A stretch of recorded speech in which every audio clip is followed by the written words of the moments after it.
नमस्कार, मेरा नाम रविकांत चौरसिया, आप देख रहे हैं बोलता खगड़िया। देखिए, इंजीनियर धर्मेंद्र जो एक विशुद्ध सामाजिक कार्यकर्ता आज बीजेपी के हो गए। बीजेपी के प्रदेश अध्यक्ष सम्राट चौधरी ने आज इन्हें भाजपा का सदस्यता दिलाई है। आपको बता दें चले कि चाहे कोरोना के काल हो या बाढ़ की विभीषिका हो, हर वक्त लोगों के आंसू को पोंछने वाले इंजीनियर धर्मेंद्र को आखिरकार बीजेपी ही आज क्यों ज्वाइन करनी पड़ी, इन तमाम सवालों को लेकर हम सीधे जुड़ते हैं इंजीनियर धर्मेंद्र जी से। सर, सबसे पहले बोलता खगड़िया में आपका स्वागत है। आज आपने बीजेपी ज्वाइन की, आखिरकार क्या कुछ सोच करके आपने बीजेपी को ज्वाइन किया? प्रथम बोलता खगड़िया परिवार को बहुत बहुत धन्यवाद कि आप इतने मीडिया कवरेज दे रहे हैं। जहाँ तक बीजेपी ज्वाइन करने का सवाल है, तो संघ परिवार से बचपन से जुड़े रहे और संघ ने हमको सेवा का भाव दिया, राष्ट्रवाद की भावना भरी और बचपन से इस आशय में जीते रहे जी। कालांतर हमारे बड़े भाई डॉक्टर विवेकानंद, जिन्होंने हमें नौकरी करने से रोका और समाज के लिए समर्पित किया कि समाज के लिए काम करो, और उनके सहयोग से हम काम भी कर रहे थे। 2087 के बाढ़ में भी हमने काम किया। उसके बाद लगातार बाढ़ आ रही थी, तो बाढ़ के कारण हम लोग गंगा कटाव से पीड़ित थे, फिर कोसी के बाढ़ से हम लोग झेल रहे थे। तो बाढ़ एक हमारे लिए बहुत यक्षप्रस्त था, बिहार और खासकर कोसी जोन के लिए। तो हम लोगों ने सोचा क्यों न इसके लिए आंदोलन खड़ा किया जाए, और 2004 में हम लोगों ने एक बहुत बड़ा आंदोलन किया। उसकी धमक लगा कि बिना राजनीति में गए किसी सोशल फील्ड से करने से ये फ़ायदा नहीं मिलेगा, इसलिए इसको राजनीतिक मुद्दा बनाया जाए। और उसके चलते हम लोगों ने चुनाव लड़ा।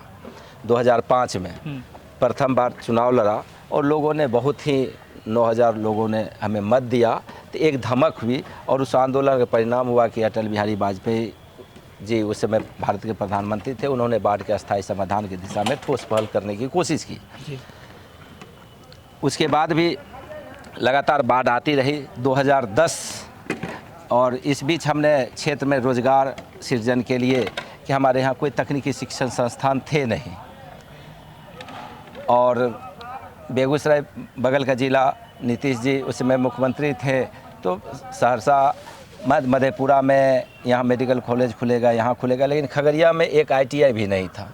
तो डॉक्टर विवेकानंद के साथ मिलकर के हम लोगों ने समाज से चंदा उगाही करके, एक समाज के प्रेरणा से हम लोगों ने वहाँ पर शहीद प्रभु नारायण अस्पताल और श्यामलाल चंद्रशेखर नर्सिंग कॉलेज का नींव दिया।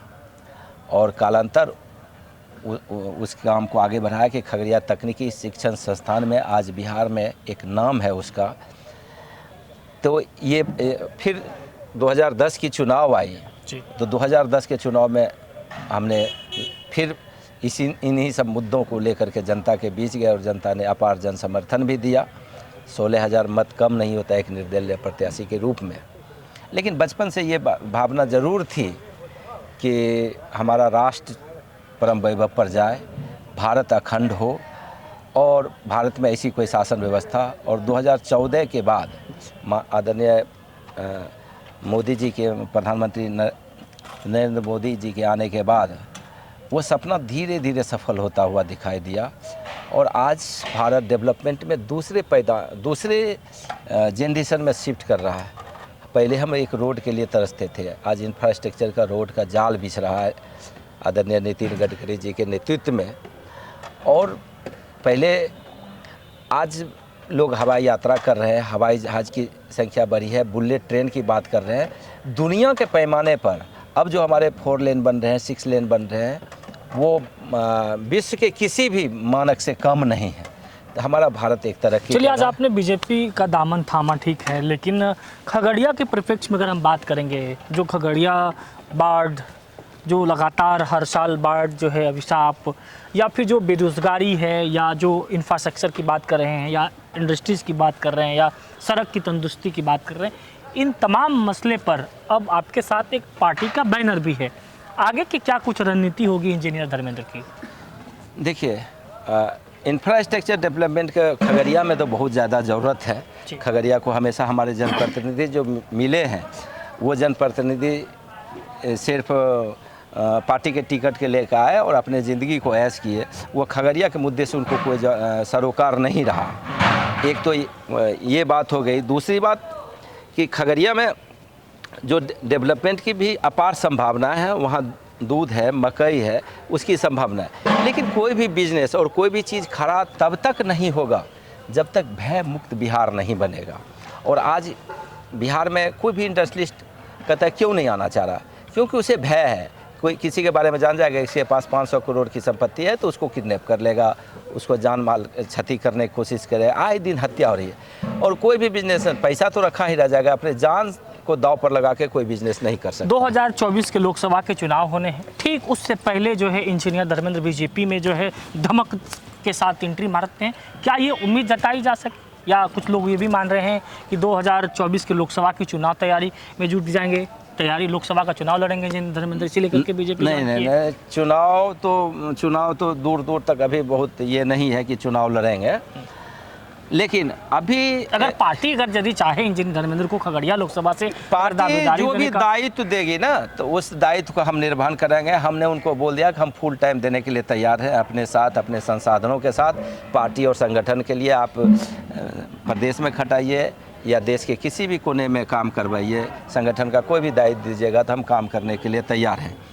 एमएलए और एमपी बनना बहुत मायने नहीं रखता है। लेकिन जो अभी वर्तमान में प्रदेश अध्यक्ष बने हैं श्री सम्राट चौधरी जी, जो प्रदेश कर्म भूमि में रहा, प्रदेश अध्यक्ष बने, ये जनमानस की आवाज़ को बीजेपी ने पहली बार लाया है कि जनमानस के द्वारा बनाया गया वो प्रदेश अध्यक्ष है। और एक उनके आने से उमंग है सारे कार्यकर्ताओं में, जनता में। और अगला जो मुख्यमंत्री या जो भी सरकार बनने वाली है वो निश्चित तौर पर अब बीजेपी की बनी। तो हमको भी लगा कि जब हमारे बुजुर्गों ने जो सपना देखा अखंड भारत का, तो वो तो लगभग उस दिशा में बहुत दूरी तय कर चुके हैं। कश्मीर का पहले बचपन में जहाँ